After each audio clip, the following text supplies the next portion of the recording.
Hola amigos, ¿cómo están? Bienvenidos a esta nueva clase.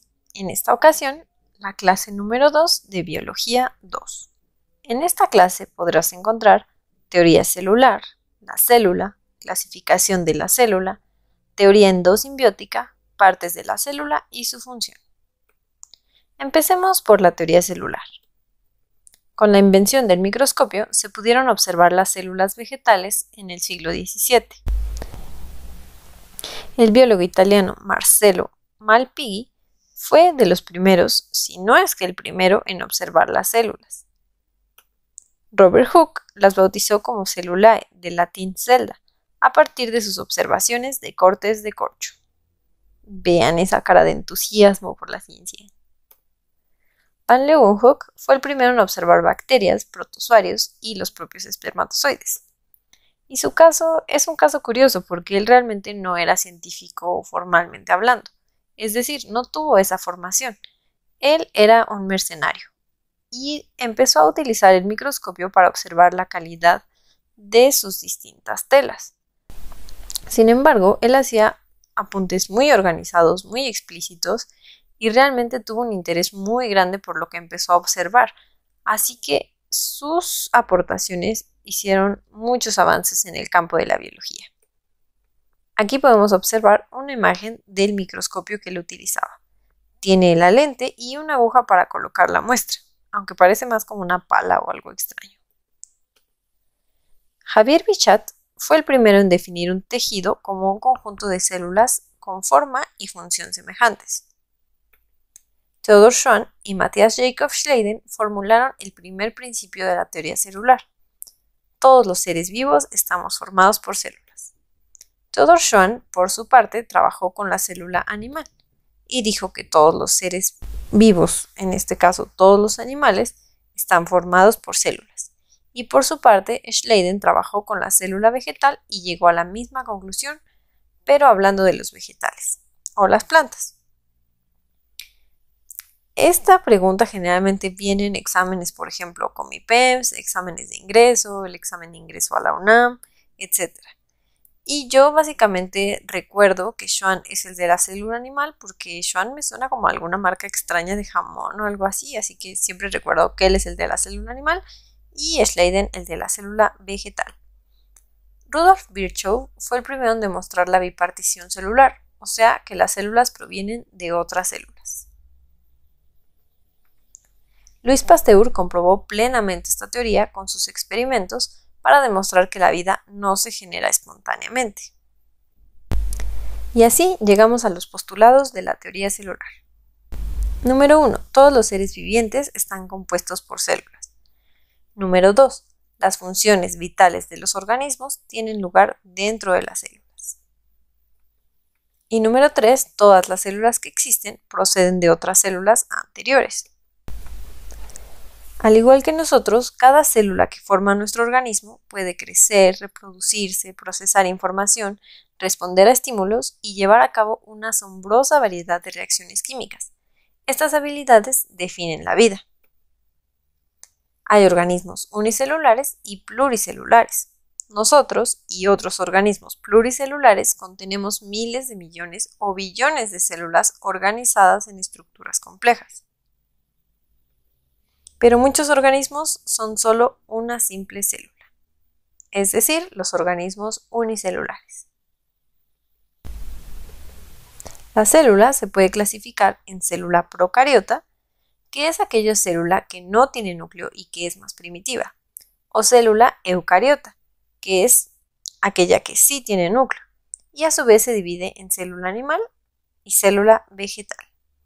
Estas células tienen organelos mucho más especializados y organizados.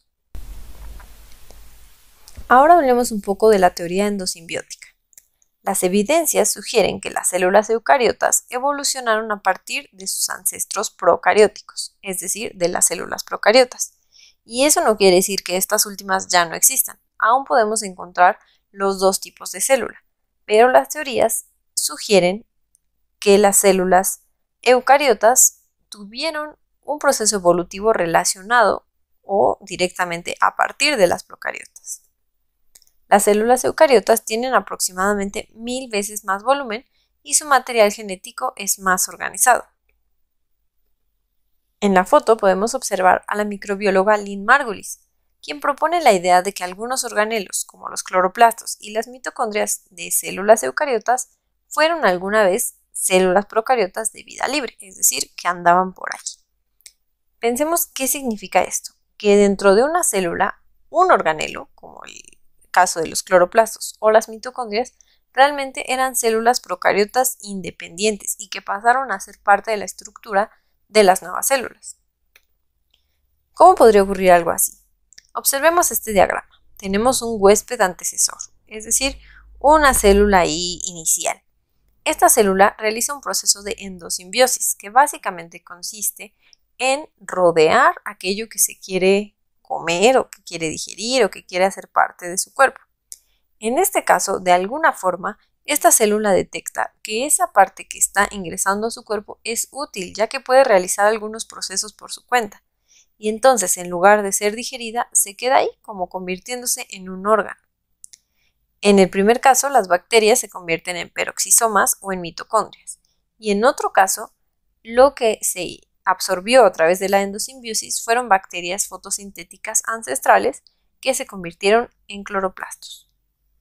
Así llegamos a las células eucariotas de plantas o algunos protistas, o las células eucariotas que podemos encontrar en animales, hongos y algunos protistas.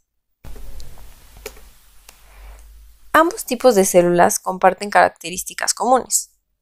Con respecto a las estructurales, podemos hablar de que ambas tienen membrana plasmática, ambas contienen citoplasma, y ambas tienen material genético, solo que en el caso de la célula eucariota está contenido dentro del núcleo, y en la célula procariota está, digamos, regado en un área específica.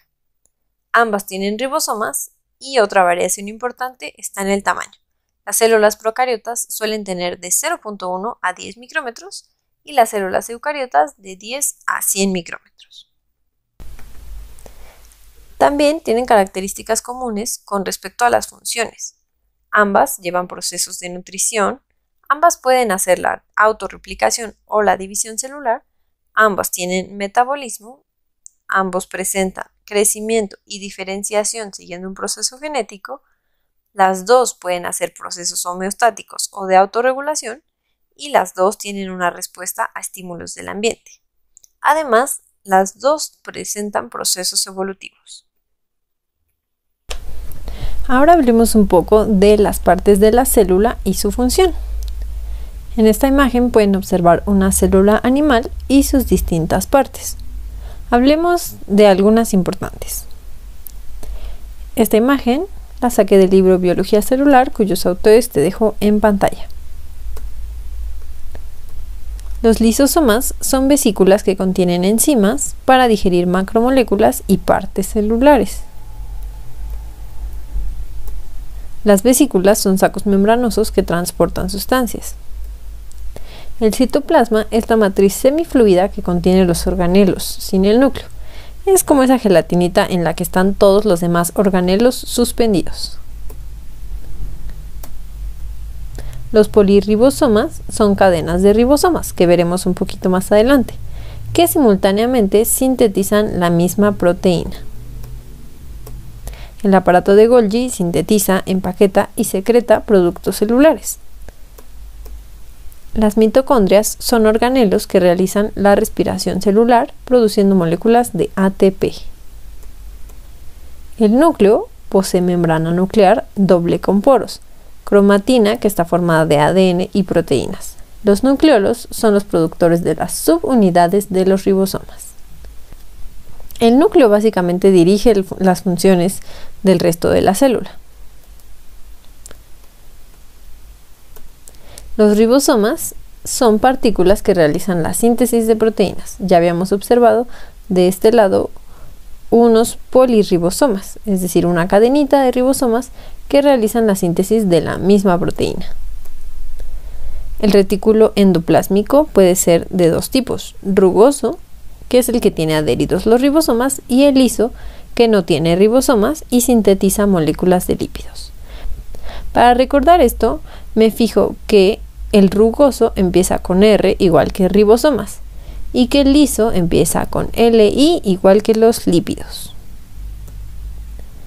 Ahora platiquemos acerca de la célula vegetal. La célula vegetal, a diferencia de la célula animal, se caracteriza por poseer una vacuola central, pared celular y cloroplastos, pero carece de centriolos y lisosomas. Aquí podemos observar los organelos de la célula vegetal. También tiene un núcleo, una envoltura nuclear y un nucleolo. Tiene cromatina, poro nuclear, ribosomas, centrosoma, retículo endoplásmico rugoso y liso, peroxisoma, aparato de Golgi. El citoplasma, de igual forma, tiene la vacuola central, en la que suele guardar reservas de agua y también suelen guardar desechos, la pared nuclear, lámina media, los cloroplastos, que son de las partes más importantes de la célula vegetal porque es donde ocurre la fotosíntesis y donde se encuentra la clorofila, que es lo que le da el color verde a las plantas. Esta también cuenta con mitocondria, microtúbulos, filamento de actina, membrana plasmática y la grana, que es una parte del cloroplasto, que lo veremos con más detalle en la clase de fotosíntesis, y tiene pared nuclear. La pared celular es importante en las células vegetales para darle estructura. Y hay otros tipos de célula, como la célula fungal o las células de los hongos. Como pueden observar, también tiene pared celular, también tiene mitocondria, tiene vacuola y tiene núcleo. Las células de los hongos tienen una pared celular que es responsable de la rigidez del organismo. Estas paredes contienen quitina, polímero de N-acetilglucosamina. La membrana celular tiene ergosteroles. Algunos medicamentos antifúngicos actúan contra la síntesis de ergosterol, es decir, afectan la capacidad de la célula de formar su membrana celular o de mantenerla. Otro tipo de célula es la célula protista. Existe una gran diversidad de protistas, vegetaloides, algas, animaloides, protozoarios y micoides, que sería algo parecido a los hongos. La estructura de ellos es muy variada. Sus paredes celulares contienen dióxido de silicio, carbonato de calcio, celulosa, alguina, etc. Algunos solo poseen membrana plasmática y no tienen pared. Los protistas vegetaloides poseen cloroplastos que contienen clorofila para captar la energía solar necesaria para realizar la fotosíntesis. Aquí podemos ver el cloroplasto de esta célula llamada clamidomona. Algunos poseen una mancha ocular fotosensible para orientarse, como en el caso de las euglenas. En esta podemos observar que además tiene un flagelo, una vacuola contráctil, un nucleolo, un cloroplasto, etc. Esta mancha ocular fotosensible es una zona que detecta los cambios en la luz. Es algo así como un ojito, pero un poco más rudimentario o más primitivo. Los medios de locomoción de las células protistas pueden ser flagelos, cilios, pseudópodos o pies falsos, como es el caso de la entamoeba, o una cubierta externa flexible llamada película para desplazarse en el agua. Poseen vacuola alimenticia, en la que se digiere el alimento, y vacuola contráctil para liberar el exceso de agua. En este caso puedes observar a Paramecium. Algunos poseen micronúcleo para realizar la reproducción sexual y macronúcleo para el metabolismo y crecimiento. Otros forman una masa multinucleada de citoplasma llamada plasmodio. Y esto es todo por la clase de hoy, amigos. Recuerda que puedes escribir tus dudas en los comentarios o escribirnos a la página de Facebook Teacher Alena. Nos vemos hasta la próxima.